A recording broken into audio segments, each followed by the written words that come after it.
Sorry.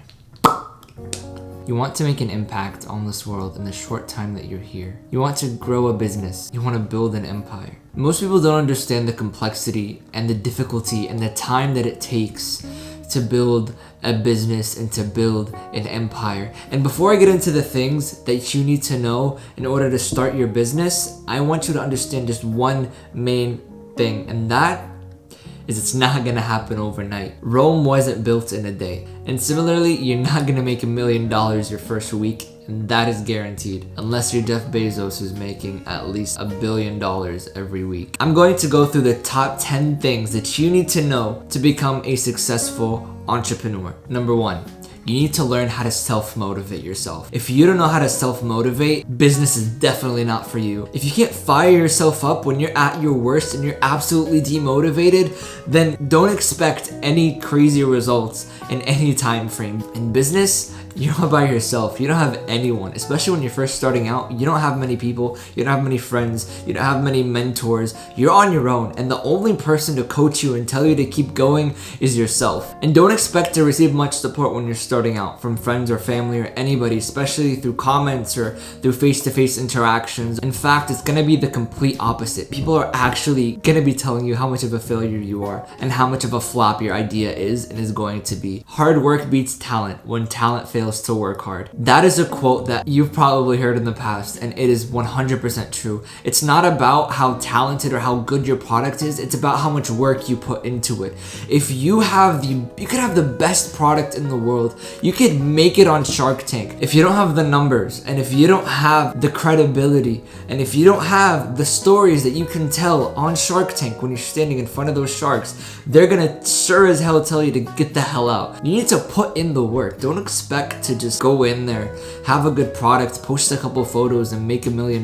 You need to post at least 5 forms of content every day on multiple platforms, and there's a lot of competition out there and it is completely saturated. So you need to learn to stand out and be unique and be yourself and learn how to self-motivate, because if you don't know how to self-motivate, the reality is you're not in it for the win. Number 2, save.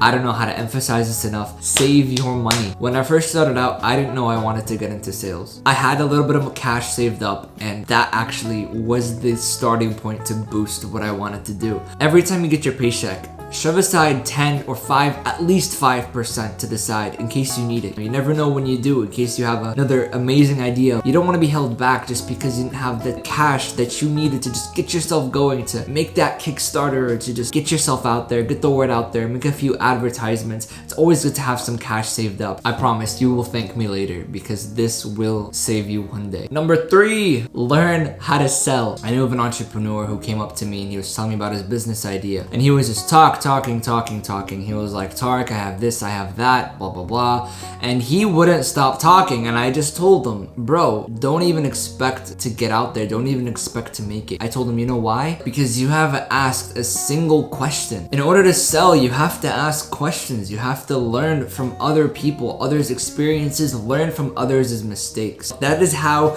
you beat the majority and you scale up and you beat that saturated market, is by learning how to sell properly. Sell me this pen.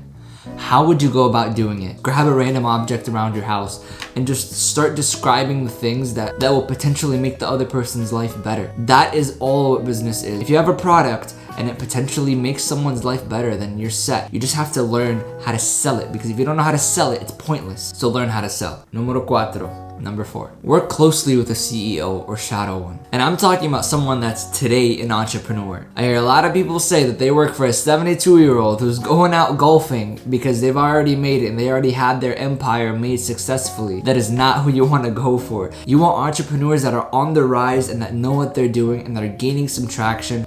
See how much work they're putting in. See how much effort that they put into their advertisements. Look at their market plan. Look at their timeline. Look at what they've accomplished in the past. past year, look at what they plan to accomplish in the next year. Wait until the next year and see what they accomplish then. All these things add up, and you will understand and you will see for yourself how important it was for you to have seen what they have done so that you can prevent any mistakes that you will make in the future and learn from the mistakes that they have made in the past. That is who you want to be around. You want to gain some tips from them. You want to write everything they're doing down, see what they're doing right, see what they're doing wrong, and then take that into your own business, into your own account, and then create that into something great. And you don't even need to physically know this person. It can be virtual. Find someone on the rise to becoming an entrepreneur and stick with them and learn from them. Number 5, connections. That is literally, in 2020, all business is making connections. That is how people go from 0 to at least 1,000 in a short period of time, because they have one connection that boosted them up and allowed them to do so. When you're starting out, everything is going to be collaborations, relationships to collaborations. You don't know who's going to introduce you to who is going to be that spark in your life that will allow you to grow massively. I hear people freak out and say, I don't have anyone sharing my content. I don't have anyone doing anything for me. I don't have anyone helping me. If you're a rookie entrepreneur, I want you to make a list of every single person that you know. I want you to compile that list, search those names up on Instagram, and I want you to copy and paste a collaboration idea, a business proposal, something to every single one of those people. Mark my words, another human being will be the key to your future success. You just have to invest in another person, in another collaboration idea, something else. Collaborate with as many people as you can. This is so important and so vital to growing and becoming where you want to be in the future. Number 6, work 80 hours a week for a year. Yes, you heard me right. 80 hours a week, 11.4 hours in one day. It's overwhelming, but like I said in the beginning, this takes work. Growth won't happen overnight. You need to put the work in. And I'm not talking about the effort. I'm not talking about physical strength. I'm talking about time. You need to put in lots and lots of time. How badly do you want this? Look, I can guarantee you that if you work 80 hours a week for an entire year, that you will see growth. You can hold this up against me until the day I die. I am telling you, if you work 11.4 hours every single day for a year, you will see some type of growth. You just gotta put the work in and let people do the sharing and let people do the rest. Let your audience do the rest for you. The very hardest part is in the beginning when you're just starting out. That is when you need the most time and effort invested into your business. Think of your business as like your baby, a physical baby. Do you know how much time it takes to take care of a child? Ask any mother out there. You have to be around that child 24/7. So 11.4 hours a day, that honestly compared to a child is not even that bad. Think of it as a full-time job times 10. You just gotta gain that traction and gain that first following. This, by the way, is how you gain that edge against the saturated market. There's so many people. I always hear people saying, it's such a saturated market. How the hell am I gonna make it? How the heck am I gonna stand out against all these content creators, all these business entrepreneurs, all these people? Do you know what the answer is? It's the amount of time that you commit to your idea. The more effort, the more time, the higher you'll get, the more change you will see. If you effectively manage your time, you will guaranteed see results. That is the answer. If you're employed right now, I challenge you, try to work 80 hours just for 1 week. See how much you'll get accomplished. I'm not even kidding, you'll probably get a promotion. See how much you'll get noticed by your coworkers. They'd be like, who is this guy and why is he working so hard? You will likely get a meeting with the CEO if you put in 80 hours a week. Hard work does not go unnoticed by your coworkers, by your boss,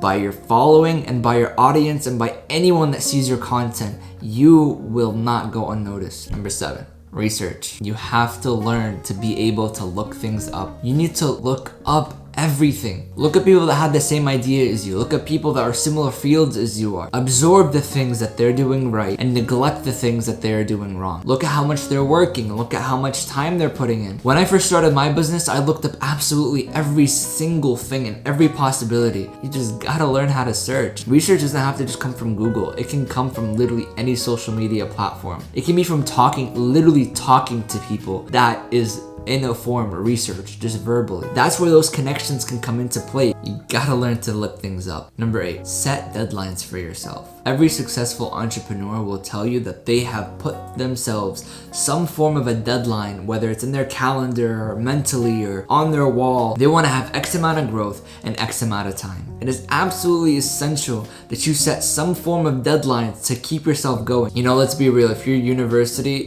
didn't have a deadline for your assignments, you probably wouldn't get it done. And same goes for your life. If you don't set deadlines for yourself and tell yourself that you won't do this much by this time, then let's be real, you're just gonna slack off and you're probably not gonna end up doing it. With that being said, do not, and I repeat, do not set arbitrary goals. Do not set goals based on possibility. What I mean by that, don't say that you'll get 5,000 followers by the end of March. I want you to say, I will post 6 pieces of content every single day until the end of March. That is a tangible goal. Things that you can control. If you set arbitrary goals, you probably won't meet them, and then you'll probably get demotivated, go in a downward spiral, and congratulations, you have screwed yourself over. Set a deadline, write it on a piece of paper, post it on your wall, do something about it. And I promise you that this will help you. You know, this is literally everything in your life. If you want to lose a certain amount of weight, you need to set a goal for yourself. If you do pole vaulting, you want to jump a certain height. A wrong goal would be to say that I will jump 11 feet by the end of July. A correct goal will be to say that I will train every single morning at 6 a.m. for the whole month of July until I get to 11 feet. You see the difference? It's very important that you understand the differences between a wrong goal and a right goal. Tangible things that you can do and get done in your life. Number 9, be ready to fail. Unless you put in that hard work and you put in that time, you won't make it. Be ready to lose, be ready to fail. You need to learn to change your intentions and make it about the process of getting there rather than the goal. Because if you make it about the goal, then you will constantly be depressed and you will constantly be unmotivated to get up and do the thing that you want to do. Whereas if you enjoy the process of doing it and actually love making videos, for instance, and posting them on YouTube, or if you actually love going to the gym, not to get that ripped body, but just because you love the pain and putting yourself through the struggle, then you won't be scared to fail. You'll literally be a superhero. You won't be afraid of anything. You won't be afraid to lose. You can only grow. You can't have negative amount of followers on Instagram. You can only grow more and more and more, and you will grow if you are doing it for the right reasons and you are renewing your intentions. And lastly, number 10, have fun with it. Life is just way too short to not have fun with what you're doing, especially a career such as a job, whether it's filmmaking or it's acting or it's, soccer, sport, anything. Learn to have fun with it, learn to enjoy it, because ultimately that is really all that matters. Do not buy your growth. Don't buy followers on Instagram. Do what you can and put in as much work as you can and have fun while you're doing it. And I promise you, you'll have the best time of your life, because being an entrepreneur is probably one of the funnest things that you can ever experience. The amount of people that you'll see, the amount of things that you'll be able to do, the amount of places you'll be able to go, it's a wonderful experience. But then again, what's my opinion worth anyway? Thank you so much for watching. I really hope you benefited. My name is Tariq. If you enjoyed that video, smash that like button, leave a comment, tell me your thoughts, tell me what you think about where I should take this channel and what you think so far. And please don't forget to hit that subscribe button. So, peace!